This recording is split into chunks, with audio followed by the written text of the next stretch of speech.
Released in 1984, Ride the Lightning is the second studio album by Metallica.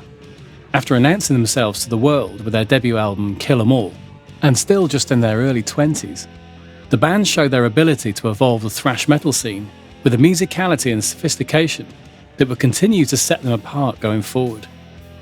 Much of the material for Ride the Lightning was developed during relentless touring and jam sessions at their rented house in El Cerrito, California, known as the Metallica Mansion. The band recorded riff tapes of their ideas, which Hetfield and Ulrich would later piece together into full songs. The songwriting was notably more ambitious than their debut, incorporating acoustic guitars, extended instrumentals, and more complex harmonies, thanks in part to bassist Cliff Burton's growing influence and knowledge of music theory. Success really wasn't immediate for the band, and much of this period saw them struggling financially and living hand to mouth, and relying on fans to put a roof over their head while touring the US. The band's sound could have turned out very differently had Hetfield had his way of relinquishing his singing duties.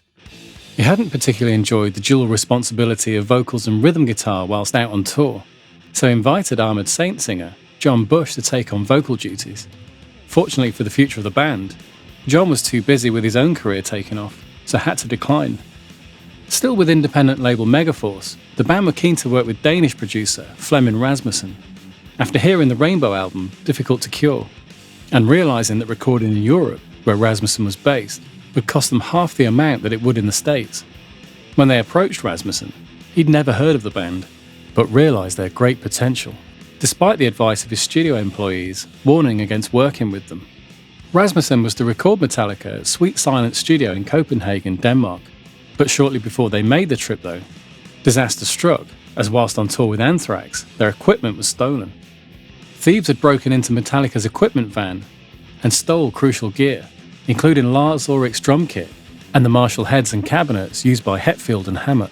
The loss was devastating, both emotionally and for a group struggling for money, very much financially.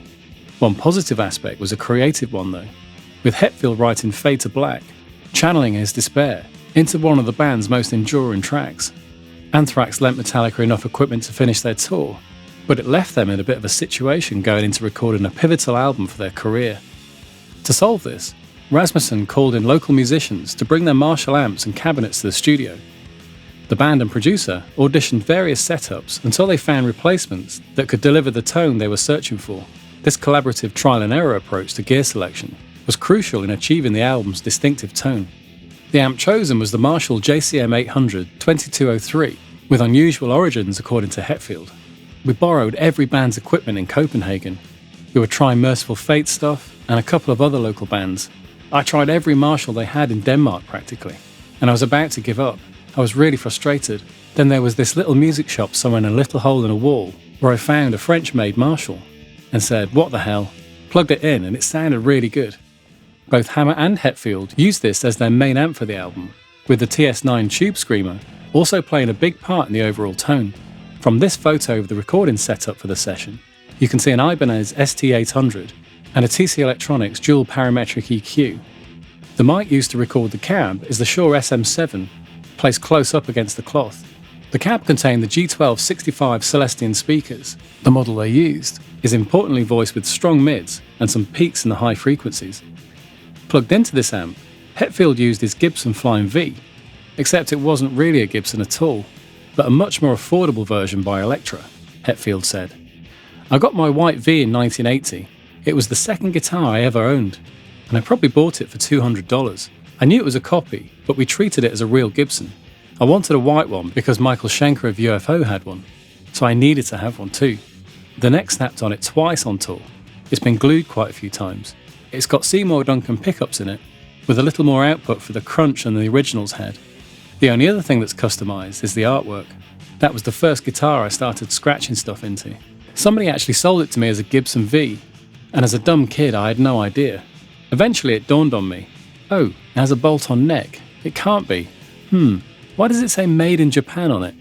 Since it was not a Gibson, many people believed it was an Epiphone, but it was in fact a Flying V copy made by a company called Elektra.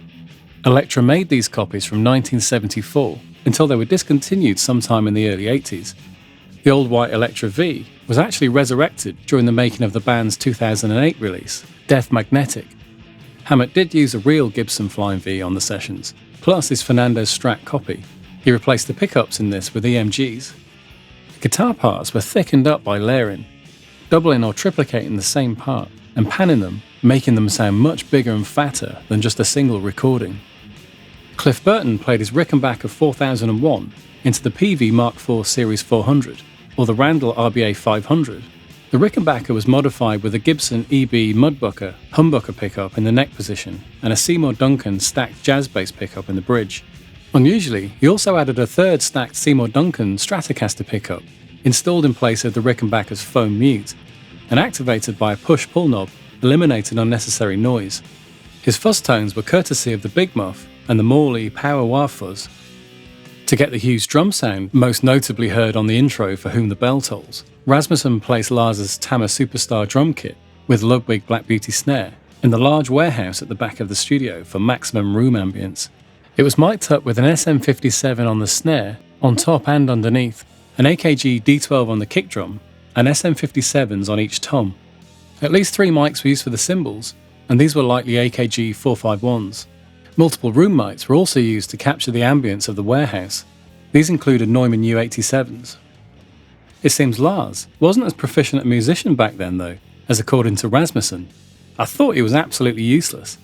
The very first thing I asked him when he started playing was, "Does everything start on an upbeat?" And he said, "What's an upbeat?" The patient producer took it upon himself to help Lars sharpen his timing and his sense of dynamics. Eventually, he brought in roadie Fleming Larson to help and brush up Lars's fundamentals. We started telling him about beats, Rasmussen continued, that they have to be an equal length between that hit, and that hit. And you have to be able to count to 4 before you come in again. And then he could play a really good fill that nobody else had thought of doing at the time. It was also the first time the band had encountered a click track, with Rasmussen needing more consistency and tempo for some songs. Hetfield was still honing his signature growl. He was more or less the angry young man, Rasmussen said. And production was pretty straightforward. A Shure SM7 through the Trident desk and Uri compressor to tape. We'd do a lead vocal and then we'd double track it. We'd work out some backing vocal parts, where they decided they should be, but that was about it. It's clear the band were evolving with songs such as Fade to Black, with its introspective reflection and ballad-like initial approach. The opening song Fight Fire with Fire's main riff was already around on Metallica's Kill 'Em All tour, and the intro was something Cliff Burton played frequently, Hammett recalls. I remember hearing that on a riff tape. The acoustic intro was something that Cliff would play on the acoustic guitar all the time. And I mean all the time. We weren't trying to provoke anyone with that intro, it was just a natural thing. I didn't see any limitations to what we wanted to do. The possibilities were sky high. And you have to understand, we were creating our own playing field here. We were going to places that no one else had ever gone before. And we were happy going there.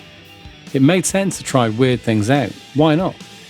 The culmination of events and their willingness to go their own way created a bona fide classic, not only in the metal genre, but across the whole field of music in general, written and recorded at a period in their career with very little money about, and the band forced to sleep up in the tape storage room of the studio with nowhere else to go. It makes it even more remarkable. The album was released in July 1984 to critical acclaim, with many regarding Metallica as the most important metal group of the time. Sales were strong for their genre, as they managed to break the Billboard Top 50, but its enduring legacy has far greater importance than these initial sales, with the album since going 6 times platinum in the States, and being regarded as a pivotal album in the heavy metal genre, and a huge stride for the band. Hetfield stated recently that Ride the Lightning is his favourite album above all their incredible records. High praise indeed.